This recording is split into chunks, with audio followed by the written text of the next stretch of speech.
Hi,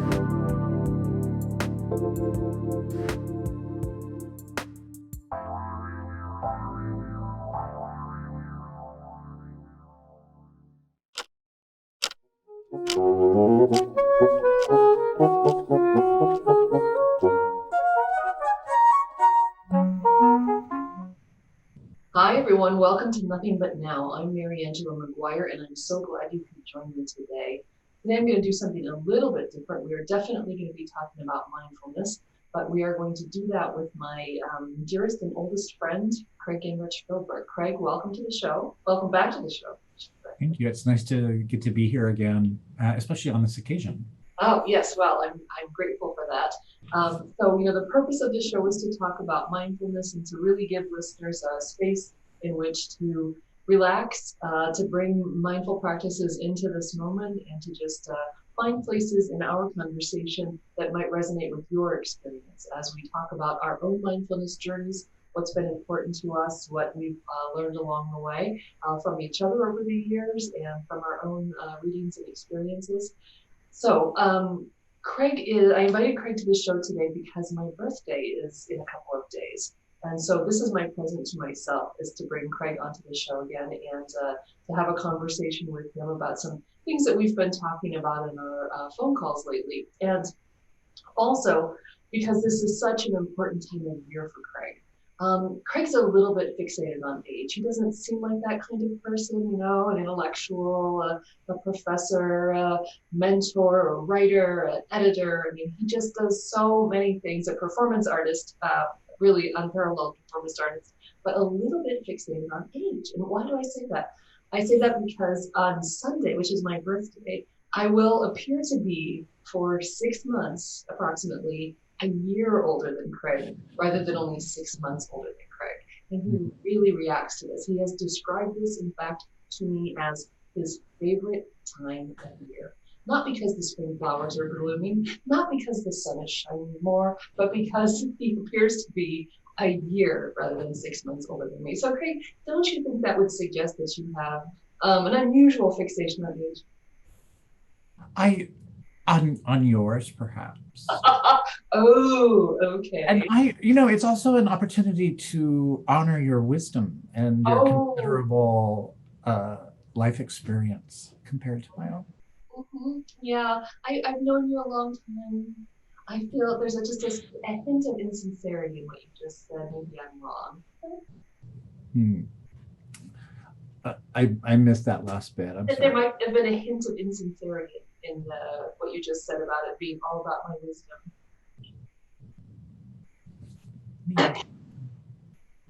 Maybe just a hint, just an itty bit. Okay, fine. All right, well, fine. But you also do know how much your wisdom and your being in the world means to me, and so I welcome this meditating moment as a sign of how much I cherish the fact that you were born, and that I've had that wonderful opportunity to spend so many of our years together on the planet in your company. Same, back at you. Yeah, exactly. Yep. We're going to talk a little bit about friendship later on in the show, but yes, this is, and I think all of you listening to thinking about the people in your life who have played these kind of roles. A few weeks ago, I was talking about relationships, and I said, when I was 18 or 19 years old, I was in a hurry to meet the person I would know for the rest of my life, the sense of getting married and that sort of thing. And what I met was at 18, a dear friend who would be my friend. And I thought at the time what I wanted was to get that settled, like check that off the list of things. But what I also knew I wanted was somebody who could say to me at my age now, I remember what you were like when you were 18, when you were 25, when you were 30, and who's known me through so many different parts of my life. So I'm very grateful, Craig, that you are in my life and that we've been in each other's lives below these many years. So since you are the guest at my birthday party today, I know you follow this show, which I'm so grateful for. Do you prefer either of the breathing exercises I take? Shall we do I like the one with the hands. Oh, okay. let's do that. So here's what we're going to do, folks. I hope you'll join us. We're going to do the 3 deep breaths where we first bring our hands to our heart center on an inhale. We interlace our fingers and push our palms forward on the exhale. We raise our hands above our head on an inhale, and then we release them on an exhale. So we're going to do this 3 times, and you can follow along. So inhale.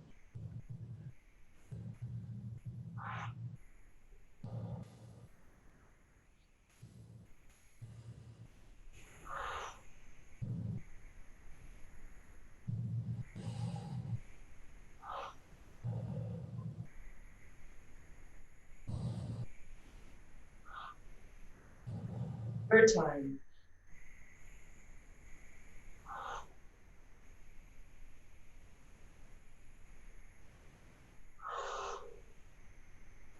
I love breathing exercises. I tend to do them sometimes before I'm going into a stressful situation. This is a hard one to do in bed when I'm having trouble going back to sleep, but 3 deep breaths is a good one. Craig, do you ever use a breathing exercise in that way, where you like going into a stressful situation?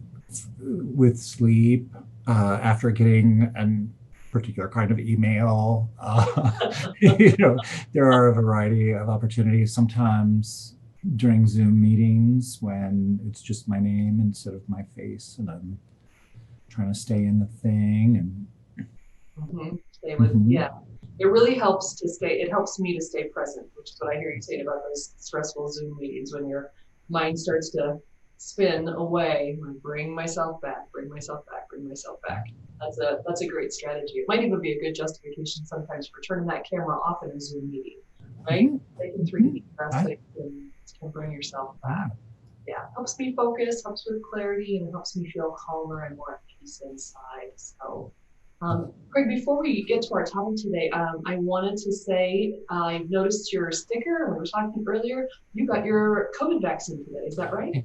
I did. I got the Johnson & Johnson 1 and done vaccine, and I'm very grateful to all the folks who were there at our local injection site, from the National Guard to the frontline health workers, all making it happen.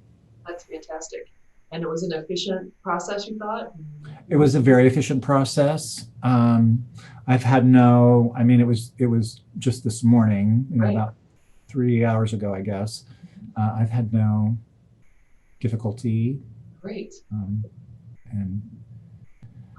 Go ahead, sorry. It's interesting, with this being, I believe, the 1-year anniversary of the declaration of the pandemic as such internationally. Right. And so kind of thinking about, I'm working on a performance called A Year in the Dark. And so to get the shot after a year it's an interesting kind of milestone relative to that show.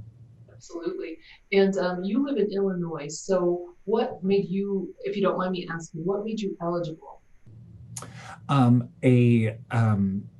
The sort of 2 factors, working in education, but primarily it's a blood pressure issue. Which is increasingly controlled, which is lovely. So, yes. And I don't ask the question whether or not you should have been eligible. I just ask because it's so interesting to me how there's so many differences. Like you, my partner works in higher ed, and she's not yet higher ed, university, college faculty and professors and administrators aren't yet eligible in Washington to get the vaccine. So it would be nice. I'm eager for that to happen for her, especially. But yeah, because I can stay home more than she can. Yeah. So, but I'm just glad. And your husband got vaccinated also, so that's exciting. Yes, wonderful. Okay. Well, you mentioned you're working on a show, which for our audience is you're a performance artist. So you're working on a performance piece called A Year in the Dark.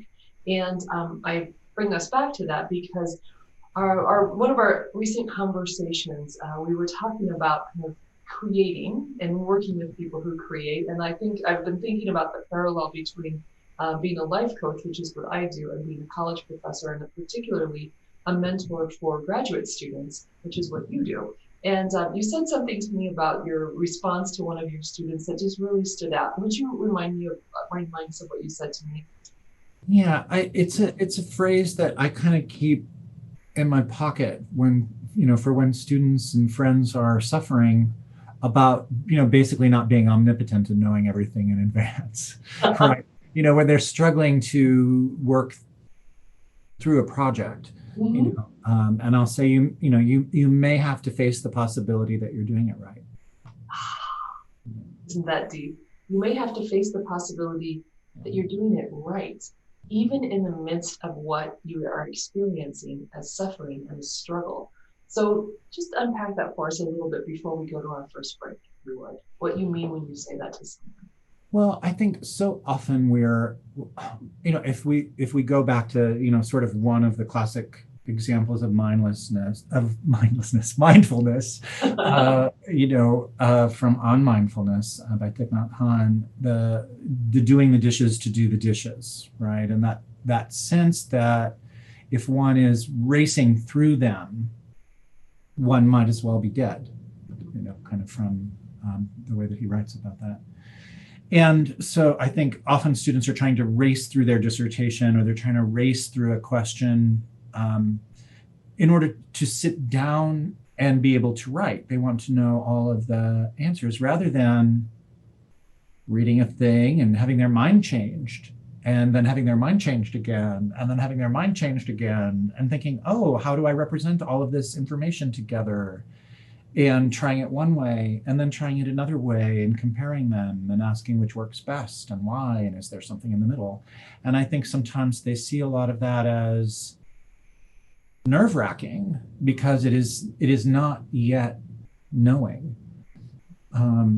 But the work that they are doing is the right thing to do where they are. And I feel like if they can believe that, it will often sort of help them power down, so to speak, and be more in the moment of the work rather than doubting their ability all the time, and which is the mind killer, right? Right. And so that shifting back and forth as they gain new information and new insights, that becomes a source of suffering because they think if they had all the answers in advance, which they think and we'll put that word in bold, should have, then they wouldn't be all going through all those changes. They would simply know and be sort of gathering evidence for what they know that they can prove. And it would all be clear before them, like one of those package tours.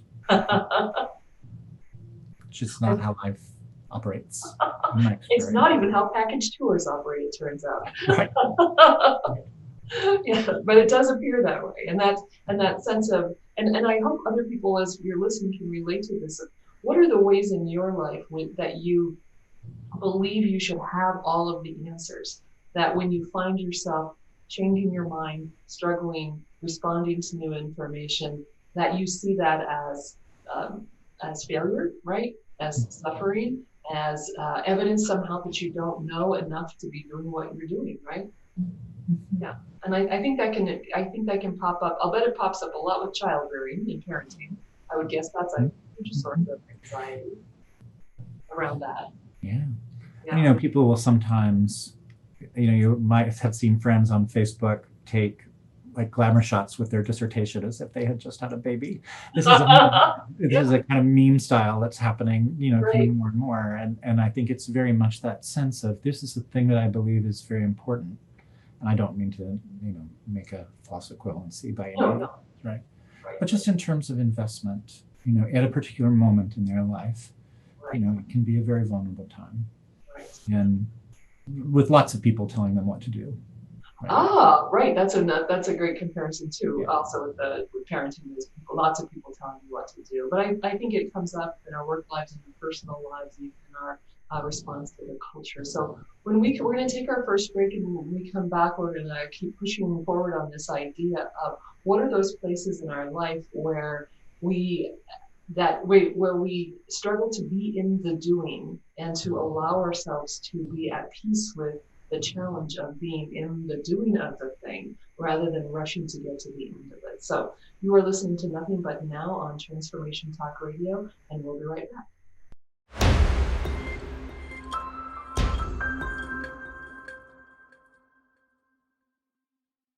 Hi, everyone. Welcome back to Nothing But Now on Transformation Talk Radio. I'm here with my friend and guest, Craig Gingrich-Philbrook. Craig's a professor and a performance artist at Southern Illinois University. And we've been talking about something that is a bit of an overlap in our lives in terms of our work, which is as I work with people as a life coach, Craig is a mentor and a guide for students. And one of the things we deal with people about is the suffering that they experience in the course of doing their own work, and the kind of self-criticism and self-doubt that creeps in as people struggle through a big project or a big life, as it might be. And one of the things Craig says to people that I just love this, and I think it's so interesting to think about, is you may have to face the fact that you're doing it right. And in a sense that the struggle, the uncertainty, the changing nature of reality, the impermanence, all of that we're experiencing is doing it right. That desire we might have to get to the end of something, to know in advance how everything's going to turn out, that's impossible, and that it is the struggle itself that is the work. And so, Craig, would you talk to us a little bit more about how you see this in either in your work with students or other people you know, and how you see this playing out? Well, sure.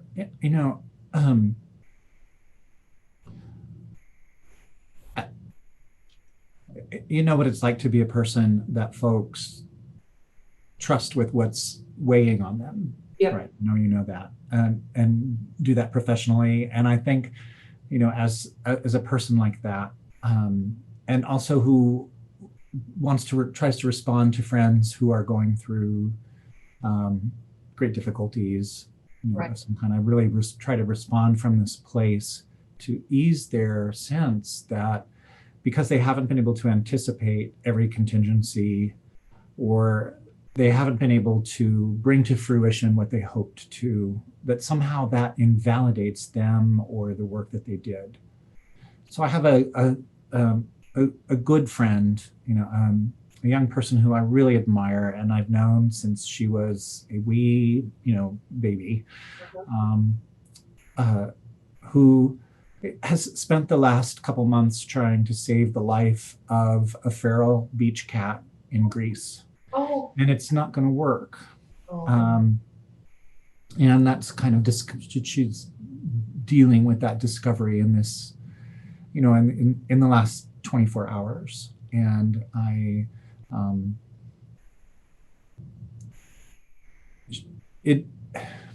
she describes it as feeling like a failure, right?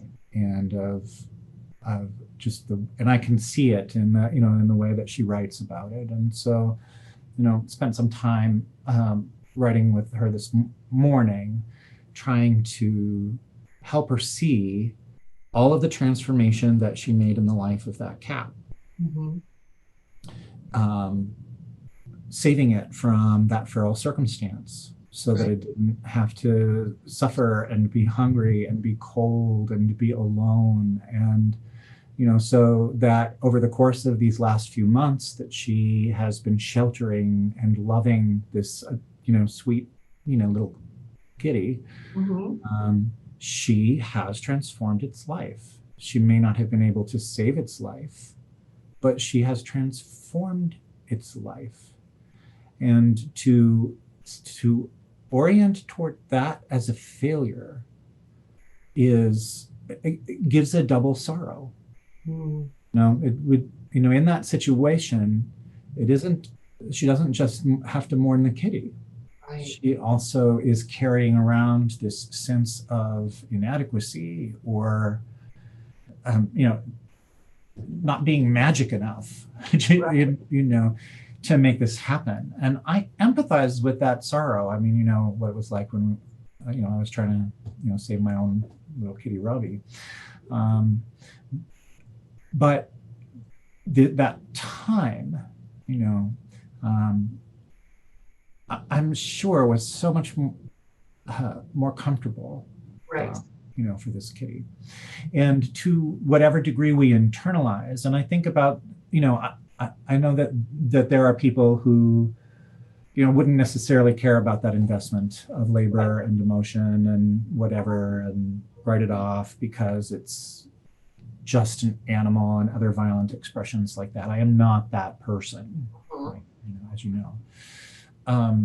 But when we internalize a sense of failure, it makes it harder for us to respond in the next circumstance, to take the risk, because we have told ourselves that we're failures and that we're not good at it.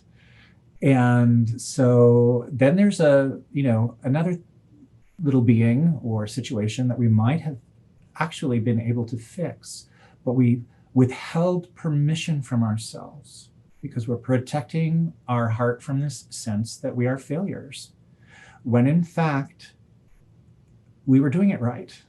We just weren't omniscient, and we weren't omnipotent. Mm-hmm. Mm-hmm. Mm-hmm. I think it's just such a powerful example, because it's a simple example. It's a life and death example. It's deep, and it's an everyday kind of experience that people do have, whether it's saving a kitten or so many other ways in our life that we are trying to intervene, trying to do something good in the world. But the doing of that is we can't guarantee an outcome of what that doing will produce. And I really think it's so important what you said about her grief experience, that it's the grief for the kitten is, she deserves to experience that, to feel her feelings, to allow them to pass through her, but for that critical dictator kind of voice to come in and then add this another layer of not grief, but of suffering. Right. And to say, and I think in fact, that kind of internal voice that produces that suffering makes it hard for us then to actually feel the grief that is real and that is owed to us to experience, because that dictator voice kind of takes over our experience and makes it all about that sense of failure, as opposed to just dealing with the reality of what happened. So I love that example, because I think it really helps us see that distinction in a complex and difficult experience, though, those two layers, and how one can really be a disservice to the other. Mm-hmm. Yeah. With students in creative projects, I think that there can be this similar sense, if a show doesn't go quite right, if there's a moment in it that, the video doesn't work, right, or the audience doesn't respond as one thought they would, or all of that. There can be this sense that it was somehow, merely a failure or something like that. Whereas what they were doing, potentially was committing their body and their mind to a particular performance choice as a question. What happens if we do this, right? And what happens if I try to represent this moment? What happens if I try to, this aesthetic strategy that I didn't grow up with, that's new to me? What happens if I take the chance and sing and, I'm not Tony Bennett or whatever? What happens if I show that I'm a person? What it always feels like to me. Yeah. I think, particularly in the kind of performance work that I do, that isn't about becoming a commodity. Right. It isn't about, getting a Tony. It isn't about, that's not the standard. Right. The standard is that performance is a human birthright, and it's a thing that communities do, and it's a way that we bind ourselves with one another. And it's a way that we take chances and unsettle the taken for granteds of the world, right? Merely confirming someone's worldview that entertainment is the primary, be all and end all of performance. That's for others to do. That is not your work or your students' work. No, not at all. Not at all.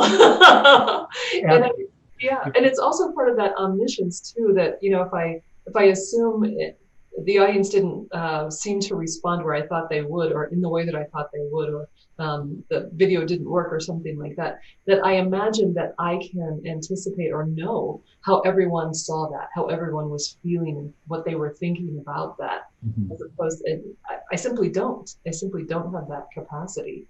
But it reminds me of teaching evaluations and the experience if you've taught a class and you get evaluations at the end of the semester, what do you remember? The one snarky comment. And you just glide past the 25, I love this class. Yeah, changed my life. Right. That sort of thing.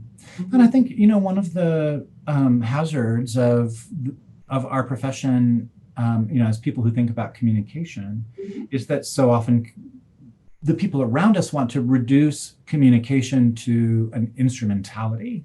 Yes. And it's more complicated than that. I see we're getting close to the break. And we are. So that's a good place to come. Yeah, let's talk about that distinction. And it's an important one. That sense that it is an instrument that is very fixed in place in a way, and it has predictable, almost tangible results, as opposed to being something about exploration, allowing the world to unfold, etc. So we're going to take our next break, and when we come back, Craig and I are going to pick up where we left off and push this whole conversation forward into that realm of communication specifically. So I hope you'll join us after the break.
Hi, everyone. Welcome back to Nothing But Now on Transformation Talk Radio. I'm here with my friend Craig Gingrich-Philbrook, and we're talking about the habit many of us have, particularly when we're doing something that is difficult, that maybe is extremely important to us, where self-doubt and self-criticism really creep in, and the very stuff of the doing, the things that should be challenging about it, instead of being comfortable, maybe not comfortable, but open to those feelings, the conflicting feelings about changing our minds about what we're working on, or taking risks with what we're working on, or worrying that it might not be perfect, right? Or just allowing that all to happen, that those really turn into a kind of self-doubt, and a constant self-criticism. And as Craig likes to say to people, you may have to face the fact that you're doing it right, that all of that stuff in the doing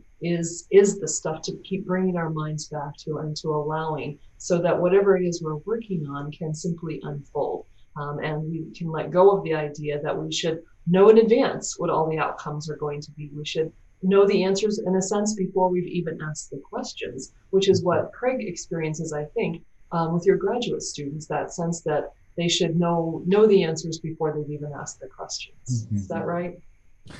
Yeah, I think that there's often this, certainly if you asked people true or false, when you sit down at the computer to write, should you be able to just start typing and have the book come out, right? They'd say false, right? Mm-hmm. They don't live that necessarily. Right? I don't live that. Yeah. So the thing I'm always saying to them is trust the miracle of revision. The thing about the draft is you get the words out there and they hold still. It's magic. And you can move them around slowly and ask questions about how you feel about that, right? And, when folks are working on a performance and are in the theater, we know that when the way that our program works, when it is your turn to go into the theater to begin the rehearsal process, that's a big moment. You remember, right? Yeah. What it's like to get the keys to the Kleinow back there and move into that space, right? Because everything is potent and possible there, right? Yes. And so, I'll say, you never know until you go, right? You get to work on it and try things, a bunch of different ways. But because I think we're so used to seeing communication as an instrumentality, as a thing, right? A tool, merely a tool, which is a poor understanding of how tools work in the history of human evolution. But, we think it's just a thing that we pick up and we use, and we say a thing and we've persuaded someone to buy the thing or to do what we want them to do. And we know that that's not really always how communication works, right?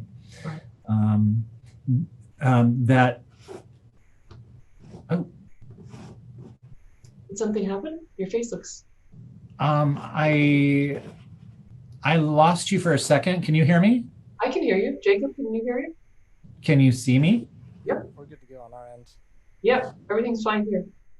That's so bizarre. You all went away. So okay. I'll try to sort of continue to talk while I look for you. Okay.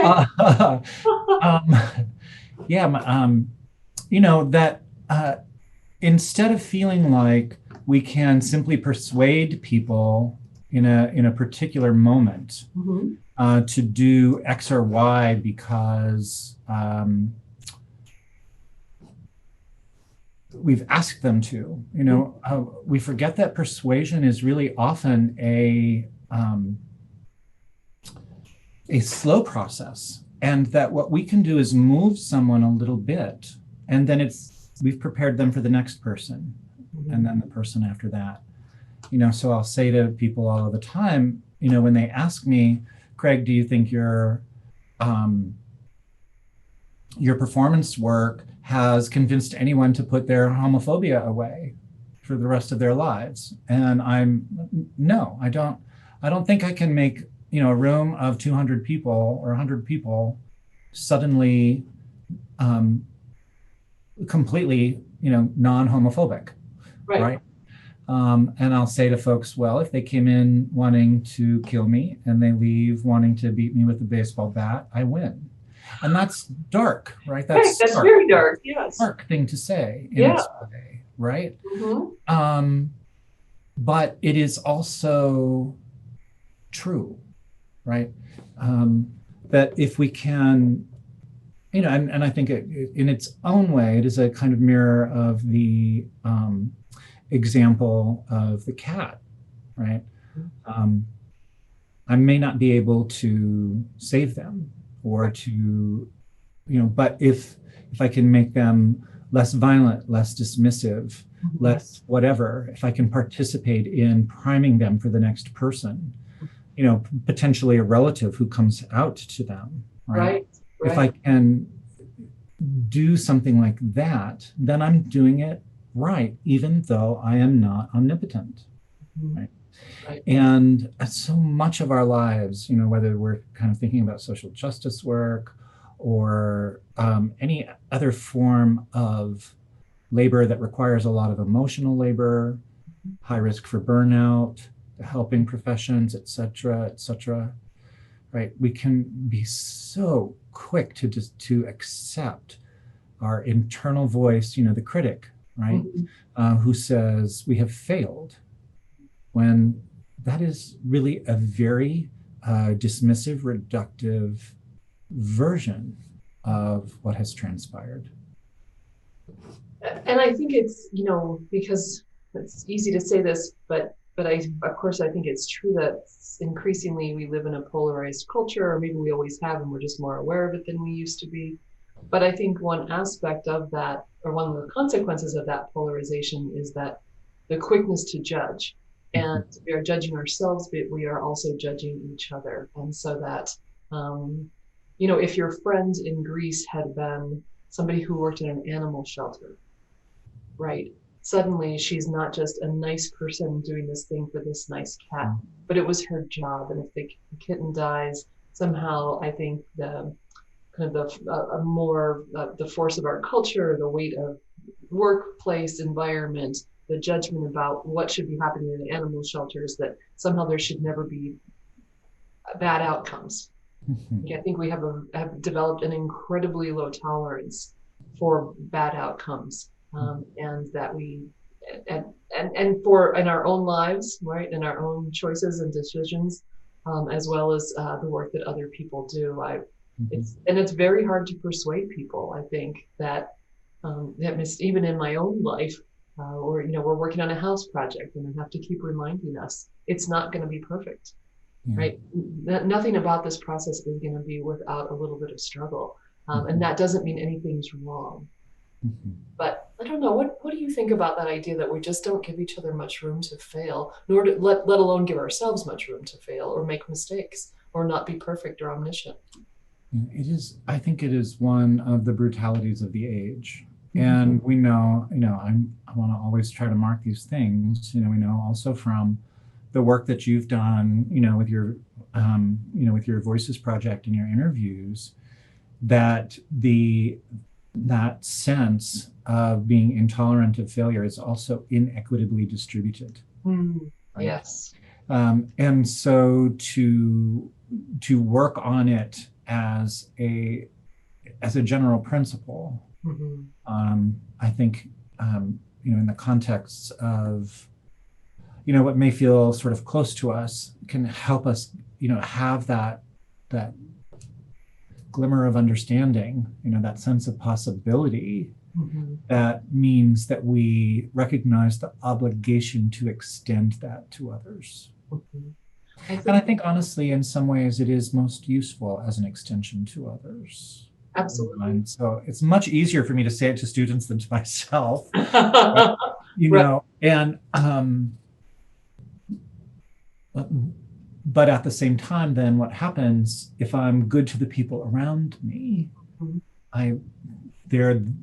They have internalized ways to be good to the people around them. And then I'm also occasionally the recipient of that, coming back to me. Well, as you say to us, Craig, I'm sorry. Face the fact that you're doing it right. Exactly, Craig. You too may be doing it right. No, I think the evidence is so painful to see of something like the evidence of how young Black girls are disciplined in school at rates that are astronomical compared to their white peers, and even towards, at least the most recent thing I saw, Black boys. But Black girls are just somehow absolute targets for that kind of judgment and impatience and unwillingness to give a little bit of grace or room, and to see them in such a narrow and confining way. So, but I mean, I always quote Jack Kornfield about compassion. Compassion that doesn't include the self is incomplete. And it's also, I think, the case that it is incredibly difficult to bring genuine compassion into our relationships with others if we haven't included ourselves in that.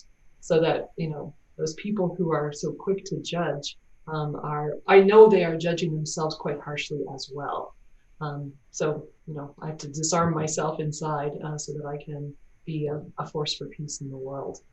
Yeah, so, I think kind of in the newer form of your intro, right? Right. That is absolutely, I believe, true. Yeah, absolutely true. So we're going to take our final break. When we come back, Craig, let's talk a little bit more about our own creativity and what we're doing and how we bring this sense of both compassion towards ourselves and willingness to take risks despite the habits of judgment that we might have in our own minds about our creative work. Okay, does that sound good? All right. So you're listening to Nothing But Now on Transformation Talk Radio. We'll be right back.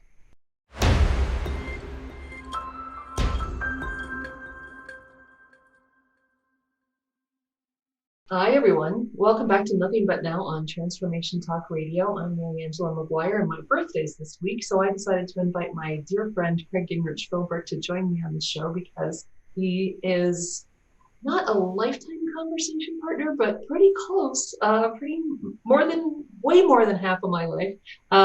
We've known each other and have had some amazing conversations over the years. So I wanted to bring him on because of something he said to me recently that he often says to his students when they're struggling with their performance work or with the dissertation that they're writing. He says, you may have to face the fact that you're doing it right. That the struggle is not actually the problem, it is the work itself. And struggling, changing our minds, gathering new information, asking ourselves hard questions, that's good work to be doing.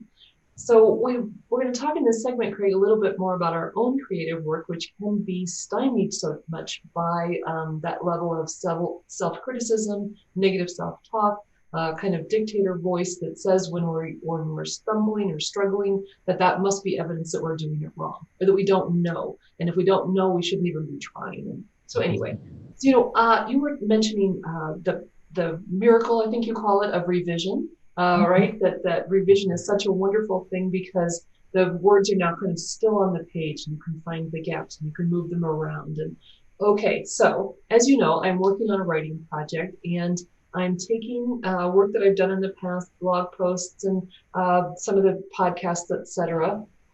So I have this wealth of material. And sometimes what I really struggle with is going back to that material because I'm so anxious that I'm going to look at it and think, gosh, you're a terrible writer. Gosh, that doesn't make any sense. Oh dear, look, there was a typo on that blog post. I get really wound up even though I agree with you and believe that I'm the miracle of revision. How do you ever work with students who struggle to even get themselves back to that manuscript in order to revise? Oh, sure. Mm-hmm. Sure. I think, one of the ways to embody this would be to say that the fact that I say that to them doesn't always work. Oh, right. Another thing, yes. Right. To keep saying. And so, but I don't, I haven't said, oh, well, I guess that's a silly thing to say, because it is sometimes helpful, or it kind of helps, kind of prime them for that. If you can make a judgment, you can fix a thing. Oh, if you're gonna say, oh, that sentence doesn't make any sense. You have some sense, you have some idea of what sense is in your head, and you can make that sentence make sense. Now it might be hard, but that's kind of fun. I mean, maybe that's a little Mary Poppins of me, find the fun. Right? Well, she says, in Spoonful of Sugar, find the fun and snap the job's a game, and I think that's, that I feel that way about about working at sentences. You know, I have a picture of my grandfather making a desk by my desk. He's using his wood plane, and I have his actual wood plane there. And because I watched him as a furniture maker shave away at a thing until it was right. And I think about that, you know, sort of as revision. So when you see the typo, congratulations, you saw the typo. You know how to use the keyboard to make it go away. So congratulations. I love that. If you can make a judgment, you can fix a thing. I'm going to write down a little Post-it note and put it on my computer. So, okay, and I'll just say it sort of this snarky way, easy for you to say you have a lifetime of experience as a writer, you have an enormous amount of training as a writer, etc. So is there a place in your life where it has been challenging and you've tried something kind of outside of your experience a little bit and taken those risks and gone back and revised and worried that you didn't know what you were doing? I have an essay about the, as I say, the execution of the young giraffe Marius by the Copenhagen Zoo. And I use our late friend Dwight Conquergood's work about the death penalty to make the argument that these decisions by zoos to execute animals because they don't contribute to genetic diversity, so they're of no value for the breeding population, you know, because they have the same parents as other animals in the population, is an act of violence. And it is the extra, you know, so I had to do a lot of reading about posthumanism and really work to try to understand the procedures whereby zoos make these decisions. And I was nervous that whole time, right? I'll have to say, it was originally prepared for a symposium at Northwestern where Dwight had taught, and I'm a first generation college student, and I just felt like the poor cousin that whole time, you know, and it isn't as if any of the good people there made me feel that way. Right. I brought the story you brought to the right. And so, you know, working on the piece for that was hard. Revising it for a journal was hard, you know, psychically hard. Yeah. And there are people who would stand in line to tell me that I have not written enough. Oh, okay, sure. You know. What about with music making? I'm sorry? What about with music making? Well, and you know, I took up working on music on the computer to help students make sound for their own performances so that they wouldn't get into copyright issues. And so that they would recognize that that's part of the avant-garde tradition, is making your own sound or having a friend make your sound. You know, when Cage makes the music for ballets by Merce Cunningham, you know, they're making it together. They're not going to the library and taking a record out and playing it, right? And so I had to be comfortable with not knowing how things worked and experimenting and learning new technology and figuring out the kinds of ways to trust my ear and not some kind of external standard. I had a good friend, a extraordinary experimental musician, Ron Coulter, tell me when I asked him, you know, gosh, are there electronic music classes over? And he said, well, we don't really have that. You don't want that. You just go make the music that you want to make. Oh, very nice. And it was profoundly freeing, you know, in that way, because what he was saying to me is what I say to students about performance all the time, that if you want to go to Broadway, you're kind of in the wrong program in a way. That's a different approach to theater. And he was sort of making that say, if you're interested in doing experimental music, maybe not feeling like you have to know how to make the standard techno song, right, or whatever. whatever, is okay. Yeah. And the struggle of it, the challenge, the learning new things, the testing things out, the taking risks with it, all of that is to the good. It is doing it right, in fact. Yeah. And if you'd like to hear some of Craig's music, you could listen to my show's music because he created it. And also, where could they go on SoundCloud to find your music, Craig? Salt Theory is Okay. the moniker. Okay, wonderful. Craig, we are wrapping up our, I can't believe these conversations just whiz by. I am so grateful to you for joining me today. And I had hoped in this last segment we might talk a little bit about friendship, but we did that in the first segment. Plus, I'll probably get a little tearful, but I just want to say, I think that being able to have these conversations with you, I'm sure to other people is a demonstration. It's pretty obvious what close friends we are. I just want to say how dear you are to me, how grateful I am that you're in my life, how much you helped me to on my mindfulness journey. Vice versa. Yeah. So, folks, we'll be back next week with Nothing But Now, and on Monday I'm going to guest host for Dr. Pat at 11 a.m. Pacific time, and I'm going to talk about that always fun subject, suffering, because that's what it's important to talk about. But that sentence people say, pain is inevitable, suffering is a choice, sort of. We're gonna explore that. Is it really a choice? Okay. So, Craig, thanks again for being with me today. You're welcome. Okay. Thank you, everybody, for joining us on Nothing But Now on Transformation Talk Radio.